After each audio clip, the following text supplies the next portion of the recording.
Jésus leur dit, je voyais Satan tomber du ciel comme un éclair. Je voyais Satan tomber du ciel comme un éclair. Voici, je vous ai donné le pouvoir de marcher sur le serpent et les scorpions et sur toute la puissance de l'ennemi. Et rien ne pourra vous nuire. Voici, je vous ai donné le pouvoir de marcher sur le serpent et les scorpions et sur toute la puissance de l'ennemi. Et rien ne pourra vous nuire. Amen. Amen. Que Dieu vous bénisse. Amen. Voilà, mon intitulé ce matin, nous allons parler sur le bâton. Soit dans cette version, ou soit les mots-clés, c'est la verge. Mais vous allez comprendre que je vais utiliser beaucoup plus les mots du bâton. Donc, comprenez, je parlerai en même temps de la verge. Qu'est-ce qu'est le bâton et qu'est-ce qu'est la verge? La verge veut tout simplement dire une baguette avec laquelle on peut battre, bien on peut frapper. Qu'est-ce qu'une verge? La verge veut tout simplement dire une baguette qu'on peut frapper ou bien on peut battre. Voilà pourquoi je vais utiliser à des fois les mots verge, tout comme les mots bâton. Alors que cela n'est pour compliquer pas les bâtons, mais tout simplement dire un morceau de bois à laquelle on peut s'appuyer. Mais le bâton représente aussi, c'est un synonyme, soit des symboles de l'autorité, ou soit du pouvoir. Voilà. Voilà, je crois qu'on doit maintenant démarrer. Les autres sont déjà tout prêts. J'ai toujours fait un effort pour que tout le monde puisse écouter la parole.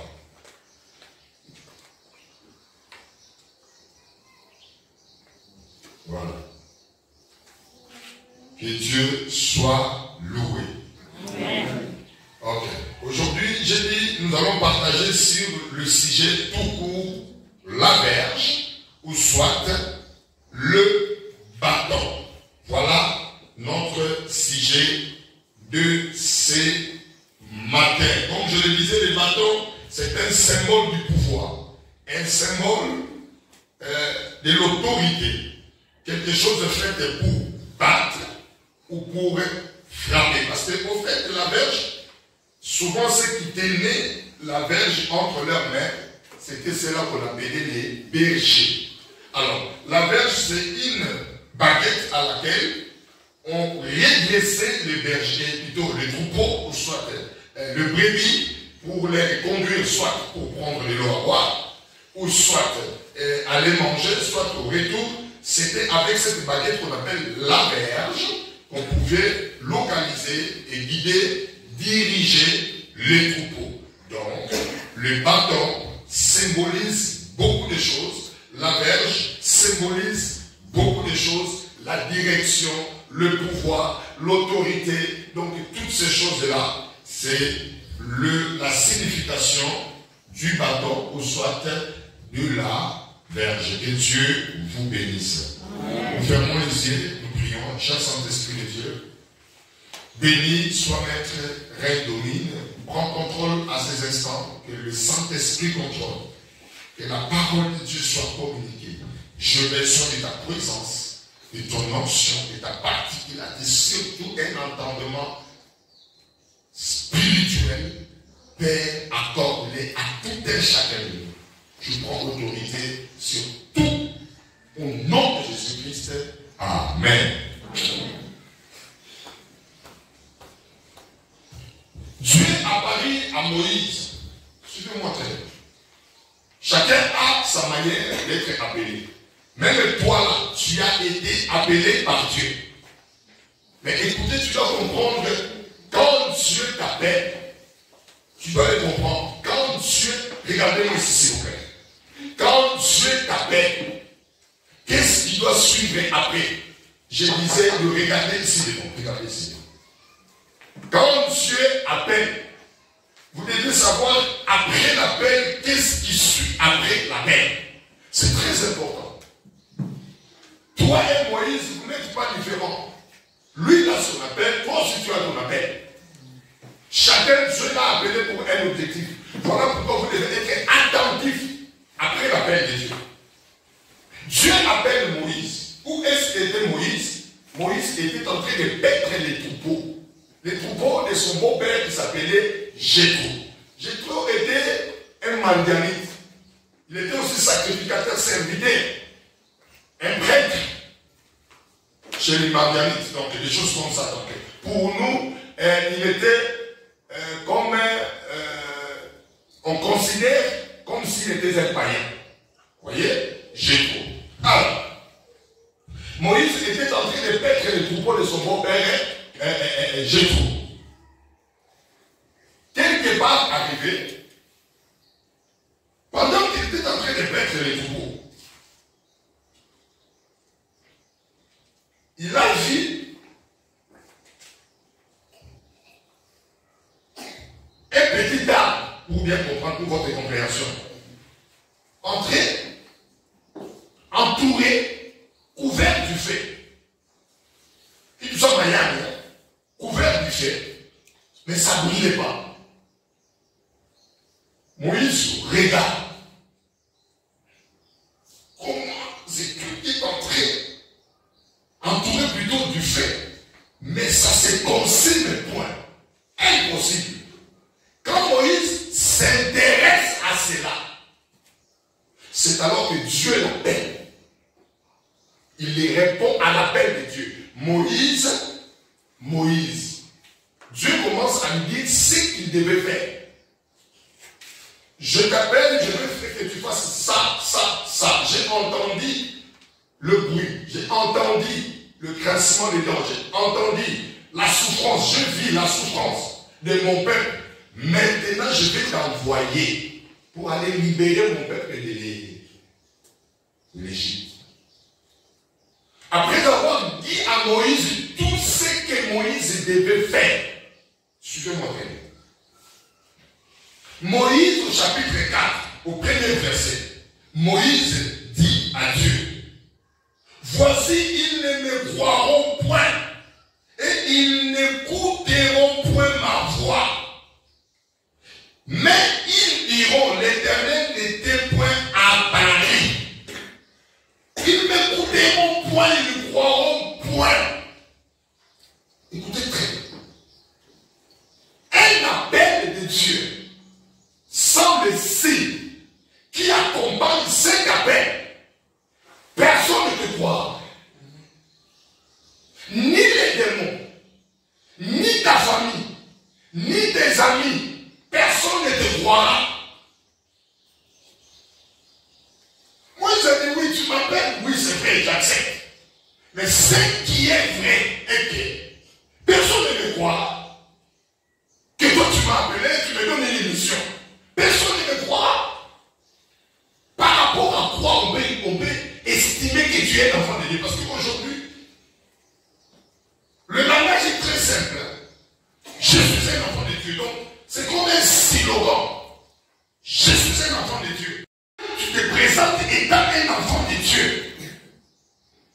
Est-ce qu'il y a quelques signes? Il y a quelques aspects que les gens peuvent croire. Que tu es réellement un enfant de Dieu.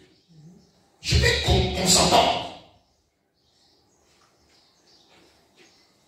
Parce que tout celui qui se respecte, quand tu dis que celui-ci c'est un enfant d'un président de la République, mon frère, c'est dire l'aspect. Comment il est? Toi-même tu es en train de craindre. Même s'il est simple, je ne peux pas le provoquer. C'est en le provoquant, un simple coup de fil, on va m'en marquer. Un simple fils d'un président de la République sur la terre. Quittons d'abord un président de la République, parlons d'abord tout simplement d'un d'un général, bien d'un colonel. Quand on parle d'un fils d'un colonel, ou soit d'un général, qu'est-ce que vous faites? Vous vivez avec beaucoup de prudence. Vous êtes souple, prudent. Ne provoque pas les problèmes. Tu dois me créer des problèmes avec les colonels. Tout le monde nous respecte. Pourquoi ils savent que le colonel, c'est une autorité. Il peut être compliqué. Soit on parle d'un enfant, d'un procureur. Vous voyez un peu l'image là. Mais aujourd'hui, les soi-disant appelés de Dieu, qui sont nés ni de l'eau ni de sang, mais par le pouvoir de Dieu lui-même a déclaré que tu es son fils. Est-ce que vous faites trembler quelqu'un? Les démons. Le monde tremble les démons pour oui ou non. Dire que je suis un enfant de Dieu, j'ai béni beaucoup le Seigneur pour ça. Mais quels sont les signes? C'est des aspects qui peuvent nous faire croire que toi tu es un enfant de Dieu. C'est ça le problème. Aujourd'hui, les enfants de Dieu, même un simple sorcier qui a eu la sorcellerie aujourd'hui, on lui a donné l'arachide. L'arachide s'est transformé à un pain. Seulement aujourd'hui, peut-être dimanche, le 27 et le 28. Le même jour, ces sorciers-là, les nouveaux sorciers-là, ils peuvent bloquer soi-disant un enfant de Dieu et la sorcellerie. Comment on peut croire à des choses pareilles? Comment on peut accepter des choses pareilles? Chaque appel, après l'appel de Dieu, il y a quelque chose qui doit suivre. Suis-moi très bien. Moïse dit, bon, j'accepte l'appel de Dieu. Tu m'as appelé? Oui. Que je puisse y aller en Égypte et prendre ton peuple? Oui. Je suis d'accord, je veux y aller. Mais ces gens-là ne me croiront point. J'accepte. Je deviens un enfant de Dieu. Mais m'accepter. Il faut m'accepter. Ils diront réellement, je n'ai pas rencontré Dieu. Dieu ne m'a pas parlé. Dieu regarde Moïse. Il dit à Moïse, qu'as-tu à la main? Wow, c'est là mon problème. Qu'as-tu à la main? Moïse dit, la verge. C'est-à-dire une baguette, un morceau de bois. Il dit la verge, le bâton. Quand il disait qu'ils ne me croiront pas, ils ne vont pas accepter. Dieu n'a pas insisté sur ses paroles. Dieu ne lui a pas obligé quelque chose si vous lisez le texte. Dieu directement, il a compris que Moïse a accompli son rôle. Il nous répète, qu'as-tu à la main? Moïse dit, j'ai une verge. J'ai un bâton. Dieu dit, jette ces bâtons. En jetant les bâtons se transforment en un serpent. Moïse commença à fuir devant ces serpents. Dieu lui dit, non, tourne. Saisis-le par la queue. Moïse saisit le serpent par la queue. Le serpent redevait une verge de un bâton. Suivez-moi très bien. Dire qu'on est enfant de Dieu, je suis d'accord avec toi. Dire qu'on est chrétien, j'ai béni beaucoup le Seigneur parce que tu me dis, tu es un chrétien, je suis d'accord avec toi. Mais est-ce que tu as le pouvoir d'un enfant de Dieu? As-tu l'autorité d'un enfant de Dieu? C'est ça le problème. Parce qu'aujourd'hui, les enfants de Dieu craignent devant n'importe quoi. N'importe quoi, n'importe qui. Les enfants de Dieu tremblent. Vous allez constater que devant une situation, même un païen qui peut résoudre, mais un enfant de Dieu ne cesse de pleurer. Il perd le courage, il perd l'espérance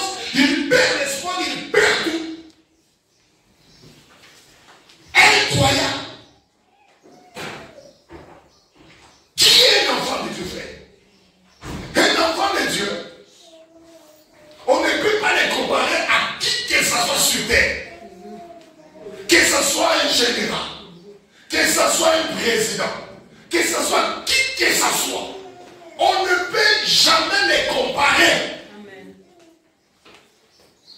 À qui que ce soit. Un enfant de Dieu, c'est un pouvoir sur terre. Amen. Tu es représentant, un ambassadeur de Christ. Amen. Moïse était en train de paître les troupeaux. Dieu appelle Moïse. Lorsque Dieu appelle Moïse, Moïse répond. Après avoir dit à Moïse ce qu'il devait faire en Égypte, prendre son peuple en Égypte, Moïse il a accepté toute la paix de Dieu. Et puis à la fin il dit, Seigneur, ces gens-là ne m'écouteront pas. Ils ne me croiront pas. Allez, il dit, Dieu, j'ai rencontré votre Dieu, le Dieu d'Isaac, d'Abraham, de Jacob. Il m'a dit, je vais vous faire sortir. Il dit, ils ne m'accepteront pas. Et dans un chrétien, et dans un enfant de Dieu, il y a des choses à ne pas négliger. C'est ce qui fait la faiblesse des enfants de Dieu aujourd'hui. Surtout dans nos familles. Joseph reçoit l'appel. Mais on ne pouvait pas respecter Joseph tant qu'il n'avait pas démontré certaines capacités qui étaient en lui. Voilà la raison pour laquelle Joseph fut vendu facilement, maltraité parce qu'il n'avait aucune capacité qu'il avait démontrée. Mais lorsque Joseph a commencé à démontrer sa capacité dans les interprétations, la famille là, qui jouait avec lui se sont accroupis, affléchis devant lui. Écoutez, un enfant de Dieu, ce n'est pas dire que je suis un enfant de Dieu, c'est là que cela ne soit pas un slogan. Je suis chrétien, je suis un enfant de Dieu. Non. Il y a des choses que tu ne peux pas négliger. Voilà pourquoi tu n'es pas considéré dans ta famille. Voilà pourquoi même les sorciers ne te respectent pas. Donc s'ils veulent toucher à ta tête, ils te touchent, demain tu es sur le lit, j'ai chaud, ça ne marche pas. S'ils veulent déranger tes activités facilement, ils dérangent. Demain, papa crie, ça ne marche pas. S'ils veulent déranger ton mariage, ils vont carrément déranger. Demain, la femme dit, je prends mes histoires, je pars. Vous savez pourquoi? Parce que tu es facile. Tu n'as pas compris ce que tu es. Il y a des choses que tu dois réclamer. Pas seulement réclamer, mais les pratiquer, les prendre, c'est prendre en charge, c'est reconnaître. Parce que beaucoup des enfants de Dieu aujourd'hui sont en train de se méconnaître. Ils ne connaissent pas ce qu'ils sont. C'est ça le problème. Moïse, il dit, bon, ça va, j'accepte d'aller. Mais, ces gens-là ne me croiront pas. Il dit, pour accepter Dieu directement. Il dit, comprend Moïse. Il dit, Moïse, qu'as-tu à la main? Moïse dit, une verge. Dieu dit, jette, il jette. Il reprend, il répond. C'était d'abord un serpent. Quand il répond, ça redevient encore une verge. C'est-à-dire, qu'est-ce que Dieu a fait? Dieu, au-delà de son appel, il ajoute à chacun de nous un pouvoir.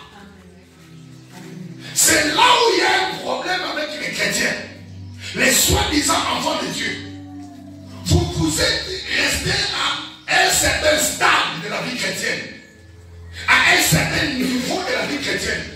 Non, la vie chrétienne a des échelons et des étapes. Après avoir cru, il y a des étapes. Première des choses, quand tu crois au Seigneur, tu dois être revêtu du pouvoir, de l'autorité de Dieu. Les points là, beaucoup des enfants de Dieu négligent.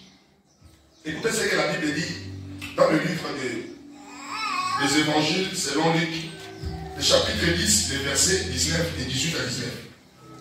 J'ai vu les diables, Satan, tomber du ciel comme des éclairs. Comprenez bien. Jésus dit, j'ai vu le Satan tomber du ciel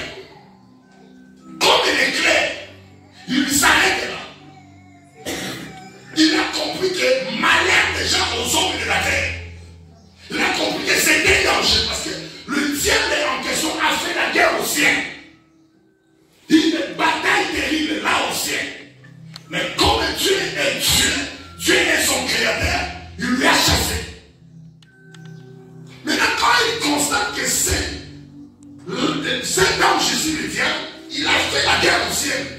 Comme il est jeté comme de l'éclair sur la terre, alors les hommes ont un sérieux problème.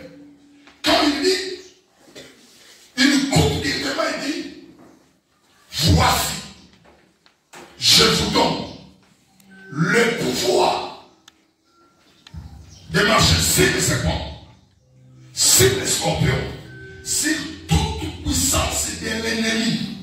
Rien ne pourra vous nuire. Suivez-moi très bien. Être un enfant de Dieu, ce n'est pas un problème. Mais être revêtu du pouvoir d'un enfant de Dieu, c'est ça le problème. Nous avons eu des aventures dans notre pays, à des fois des gens qui se présentent au nom de la famille présidentielle. Ils se nomment les noms, c'est qu'il dit des choses comme ça. Il vient des gens en train de craindre, mais quand les gens vérifient, certains services commencent à vérifier. Comment cet homme, lorsqu'il vient là-bas, toujours il est, oh non, il est membre présidentiel, famille présidentielle, tout ça. On va fouiller. Pourquoi quand il se présente dans cette identité-là, il a de certains privilèges. Mais non, on va fouiller. En fouillant, ils ont constaté qu'il n'est pas réellement un enfant de Dieu du trône. On met la main sur lui. Mais même avec le monde des ténèbres, même avec le monde de la sorcellerie, il ne suffit pas de venir seulement à l'église acclamer, sauter, chanter, que cela convaincra les sorciers. Il faudrait nécessairement, tu viens à l'église, tu changes ta vie, tu changes le mode de vie, tu changes ton comportement, tu changes complètement ton caractère, tu changes, tu laisses tout ce qui est mal, ce qui est péché, ce qui peut t'empêcher d'être reconnu comme un enfant de Dieu. Tu abandonnes ça. C'est alors tu revêtis la puissance du Saint-Esprit. Même les sorciers, même les démons, quand vous vous rencontrez avec un magicien, ce n'est pas forcément tu auras chair de poule. Même le magicien aura les chairs de poule. Parce qu'il y a des fois lorsque nous rencontrons quelqu'un qui est dans le monde des ténèbres, un sorcier, soit un magicien, quand vous vous rencontrez avec lui, il y a toujours des signes. Tu vas sentir, bon, pour nous qui maîtrisons déjà ce domaine, je peux sentir les cheveux. Vous voyez, je sens mon corps peut-être bouger. Je sais savoir que celui qui est à côté de moi, il n'est pas dans une bonne attitude. Amen. Il est dans les ténèbres. Maintenant, elle aussi, si tu es réellement un enfant de Dieu, quand vous vous croisez, elle sent que c'est là. Tu sens qu'il y a un pouvoir qui est passé, il tremble. Je connais une histoire. Un monsieur à Kinshasa, un témoignage, il était ciré de chaussures. À qui il y avait une certaine époque où les magiciens commençaient à troubler les gens. Alors les magiciens étaient venus au devant de lui. Je ne sais pas moi si quelle discussion. Les magiciens disent, il lui parle, que je peux te faire ceci, je peux te faire cela. Maintenant le petit là connaissait. Il a compris directement. Il a pris le petit Nouveau Testament qui était dans sa petite caisse, là où on sait les choses. Il sort le Nouveau Testament, il dit, au nom de Jésus, tu ne feras rien. Quand il a dit au nom de Jésus, tu ne feras rien, le magicien est resté stupéfait. Il a perdu contrôle. Pendant un moment, il était donc fragilisé. Ça a fait moi dans le pic à la papier. Maintenant, les gens ne comprenaient pas. Comment il était resté comme ça? Les gens croyaient qu'il était en train d'invoquer. Il n'invoquait pas. Il était fragilisé par le nom de Jésus-Christ que cet enfant avait déclaré. Les jours que les magiciens avaient cru au Seigneur, c'est alors qu'il a témoigné qu'il commençait à témoigner ce qui lui est arrivé. C'est-à-dire qu'il a témoigné que ces garçons-là, les faits seulement de déclarer au nom de Jésus, j'étais paralysé là où j'étais. Je ne pouvais plus encore bouger. Être un enfant de Dieu ne suffit pas. Mais revêtir l'identité réelle d'un enfant de Dieu, c'est ce qu'il faut. Amen. Tu peux te dire que je suis un enfant de Dieu, mais en réalité, aucun pouvoir. On peut t'étendre, on peut t'avoir facilement. C'est étonnant aujourd'hui même dans l'église, vous voyez des enfants de Dieu, prié, il rentre à la maison, les mêmes on vous dit que non, on lui a jeté les masses, on lui a jeté les tétins. Vous voyez un peu ces réalités-là. Ça peut arriver, mais pas comme ça à la maison de papa. La Bible dit ceci. Jésus le diable est tombé comme des éclairs. Il va préparer tout ce que vous connaissez là, les détails, les masses, tout ça. Mais il dit, je vous ai donné le pouvoir. Aucune puissance de l'ennemi peut toucher à votre vie. Être un enfant de Dieu, je dis Amen. Mais être revêtu de la puissance et du pouvoir d'un enfant de Dieu, c'est ce qui compte faire. Voilà pourquoi Moïse dit oui, tu m'as appelé, je dis oui. Mais ils ne croiront pas. Dieu a compris directement que Moïse n'a pas besoin de dire pour pouvoir. Il dit, qu'as-tu à la main? Il dit à la verge. Le Seigneur introduit son pouvoir dans la verge. C'est avec cette verge. La verge représente le pouvoir, l'autorité, la puissance. C'est avec cette verge-là que Moïse a déchiré la mer rouge. Amen. Avec la verge rouge-là, il a opéré les 10 plaies en Égypte. Avec la verge-là, Moïse a frappé sur le rocher. Les rochers ont donné les eaux. L'eau est sortie du rocher. Grâce à quoi? À la verge. Écoutez, peuple de Dieu. Écoutez, enfant de Dieu. Sans la puissance, ça ne sert à rien d'être un chrétien. Sans l'autorité et le pouvoir, tu n'iras nulle part. Ton christianisme sera sur le lèvre. Tu as besoin du pouvoir. Tu as besoin de l'autorité. Écoutez, tu appelles Moïse. Qu'as-tu à la main? Moïse n'avait pas l'or, frère. Moïse n'avait pas l'argent. Mais Moïse avait la verge. Wow. Jean et Pierre se rendaient au culte. Un de ces mendiants boitait en train de mendier. Il voit Pierre et Jean. Il demande le nom. Écoutez les réponses des apôtres. Pierre dit, je n'ai ni l'argent, ni l'or, mais ce que j'ai. My God. Il y a des choses qu'un enfant de Dieu peut posséder, même s'il est pauvre. Mais s'il possède la chose là, même l'argent ne peut pas faire face à ça. Il y a des choses qu'un enfant de Dieu a. Le pouvoir qu'un enfant de Dieu a. Bien aimé dans le Seigneur. Peu importe, tu n'as rien. Peu importe la pauvreté, le chômage, le célibat, mais le pouvoir que tu as, tu peux changer les choses que l'argent ne peut pas changer. Bien, regarde les poitrines, il dit, je n'ai ni l'or, ni l'argent, mais ce que j'ai, je te le donne. Lève-toi au nom de Jésus-Christ et marche. L'homme se leva et marchait. Un enfant de Dieu sans pouvoir, sans autorité, sans la puissance, même ta famille ne te respectera pas. Il y a des amis, laisse-moi vous dire, tu as des amis qui ont l'argent, qui ont des moyens plus que toi, mais ils te respectent beaucoup. Vous n'avez jamais vu ça? Ils peuvent tout faire, mais avant de voyager, ils t'appellent. Pas ça. Bon, bah, prie pour moi. Qu'est-ce qui le pousse à te demander de prier pour lui? Lui, c'est un millionnaire. Toi, tu n'as rien. Pas même une voiture. Mais lui, avant de voyager, il te dit prie pour lui. Il lui reconnaît qui tu es. Il lui reconnaît que tu n'as pas l'argent, mais tu as un pouvoir de lui communiquer la vie. Que là où il part, qu'il peut entrer sans accident grâce à ta puissance. Et l'enfant de Dieu sans puissance, tu n'es rien.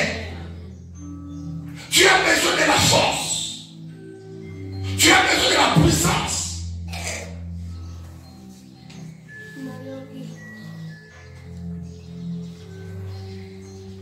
La puissance ou le pouvoir nous fait respecter sur terre.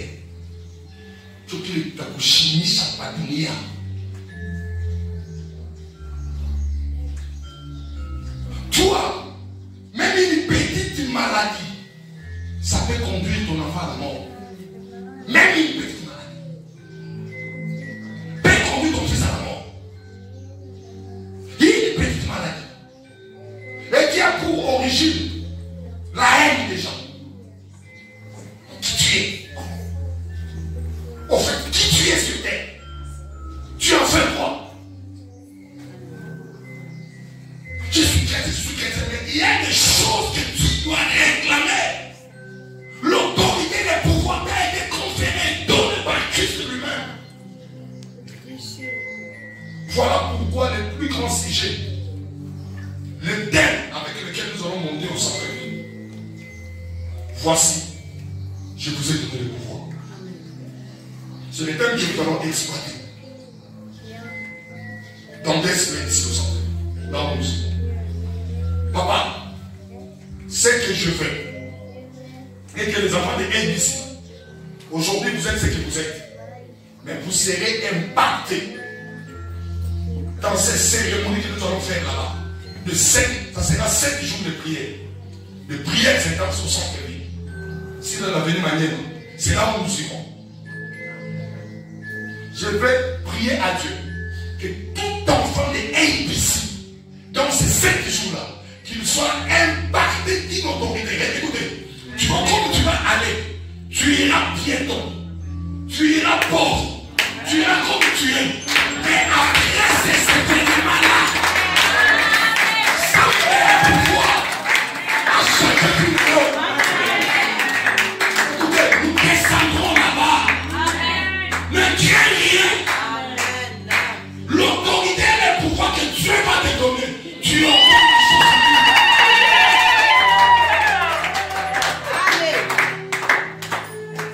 Aujourd'hui, on te voit comme si tu n'as rien.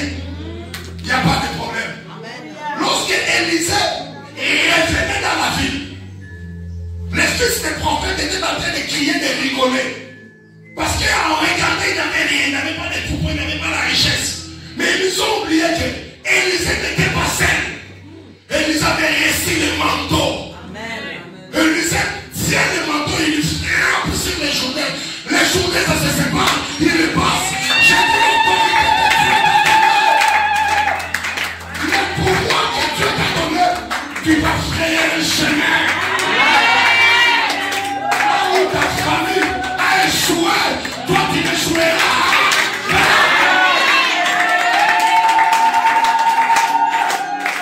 C'est que ton père n'a pas fait, mais grâce au manteau, toi tu le feras. Si ta maman n'a jamais acheté une voiture, même pas un vélo dans votre famille, mais je dis, grâce au manteau,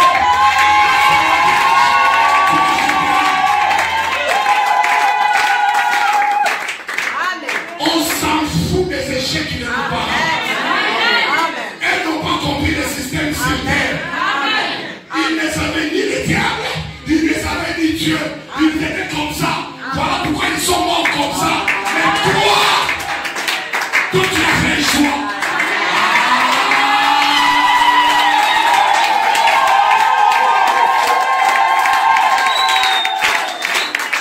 Toi, tu as fait un bon choix. Tu n'as pas choisi le diable. Parce que le diable, c'est une créature de Dieu. Mais toi, tu as choisi le créateur. J'ai dit le Dieu de la puissance.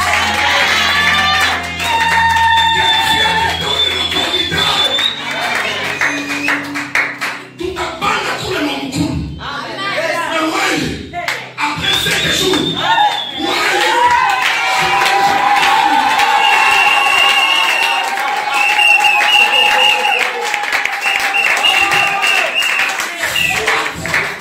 Dieu nous a appelés. Ceux qui ne nous ont pas appelés. Et si Dieu nous a appelés, nous allons lui demander. On ne peut pas croire. Il ne faut pas que les gens croient.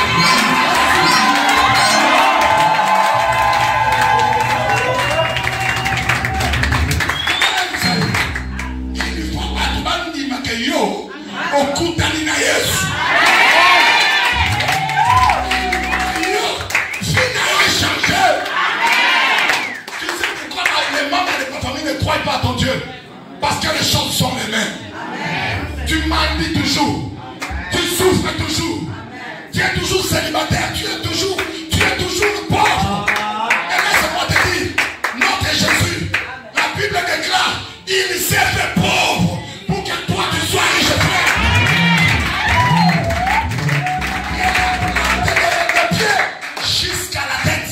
Il s'est fait malade pour que toi tu sois guéri.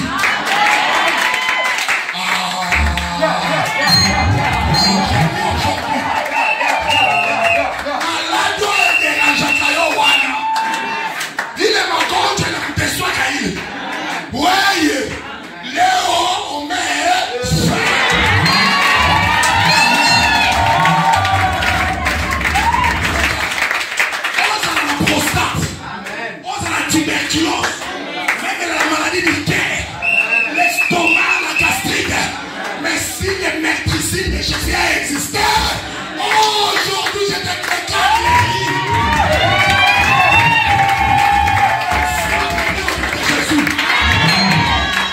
Soit il nous a appelés, soit il ne nous a pas appelés. Mais pour celui que tu appelles, donne le pouvoir.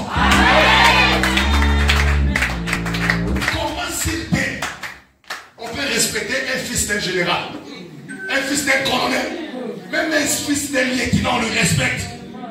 À combien plus forte des raisons, le fils c'est du Dieu tout puissant. Après 7 jours, au dans la ville, il vient à yo. Ce que tu as dit, il y a un Amen. Amen. Soit au Béguinaï, soit au Béguinaï. Un jour, Moïse dit, Dieu dit, Moïse, je vais tuer ce peuple. Je vais te faire un autre peuple. Moïse regarde et Dieu dit, si tu tues ce peuple, efface mon nom. Dans ton livre, efface-moi. Dieu s'est soumis.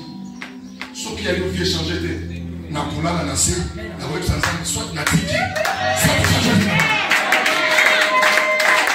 les choses de Dieu sont pratiques, sont vraies. Tu connaîtras la vérité et la vérité te rendra libre. Où est la puissance de la parole? Il y a des gens aujourd'hui, ils ont envie d'abandonner les mains. Le péché, mais ils sont incapables parce que la chair les domine. Mais où est la puissance de la parole? Il y a le contact de Simba. Si on a un